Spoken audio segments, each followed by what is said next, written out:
नमस्कार।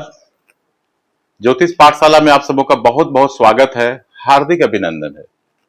आज मैं आप सबों के समक्ष प्रस्तुत हूं सरस्वती योग को लेकर के। आइए जानते हैं क्या है सरस्वती योग और क्या है इसका शुभ प्रभाव। तो इसको जानने के पहले हम लोग सबसे पहले कुंडली को समझते हैं। कुंडली का जो पहला घर होता है जहां 1 लिखा हुआ है, चौथा घर जहां 4 लिखा हुआ है, 7वां घर जहां 7 लिखा हुआ है और 10वां घर जहां 10 लिखा हुआ है, इन 4 घरों को केंद्र कहा जाता है। कुंडली का ये 4 घर जो है ये केंद्र कहलाता है और सबसे मजबूत भाव कहा जाता है।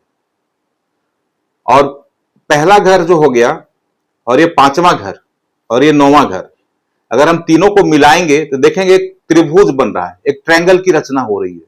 तो प्रथम भाव, पंचम भाव और ये नवम भाव, ये तीनों भाव को त्रिकोण कहा गया है, त्रिकोण संज्ञा दिया गया है।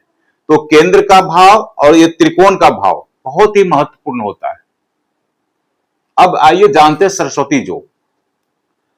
किसी भी जातक की कुंडली में जब बुध, गुरु एवं शुक्र की युति इन केंद्र के भाव में या त्रिकोण भाव में बनता है, तब बनता है सरस्वती योग।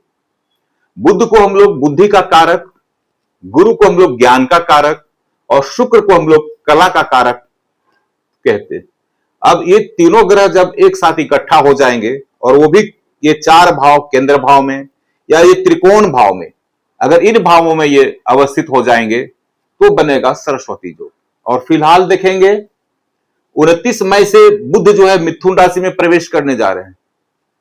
मिथुन राशि बुध की अपनी राशि है और जहां पे गुरु गोचर कर रहे हैं और शुक्र भी यहां पे गोचर कर रहे हैं, एक संयोग बन रहा है कि 29 मई से लेकर के 2 जून तक ये तीनों शुभ ग्रह एक साथ अवस्थित रहेंगे और सरस्वती योग का रचना करेंगे। तो जिन किसी की कुंडली में केंद्र भाव या त्रिकोण भाव में ये तीनों ग्रह अवस्थित रहेंगे, उनके लिए बनेगा सरस्वती योग। पुनः आगे देखेंगे 22 जून से 4 जुलाई तक 12 दिन के लिए, 22 जून से 4 जुलाई तक 12 दिन के लिए कर्क राशि में इन 3 शुभ ग्रहों की युति फिर होने जा रही है और फिर 12 दिन के लिए बनने जा रहा है सरस्वती योग।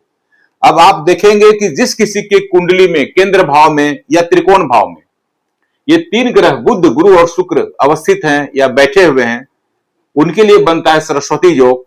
तो सरस्वती योग का जो जातक होता है, जो बालक होता है, जो बालिका होती है, वो विलक्षण प्रतिभा की स्वामी होती है। और ऐसे लोग टेस्ट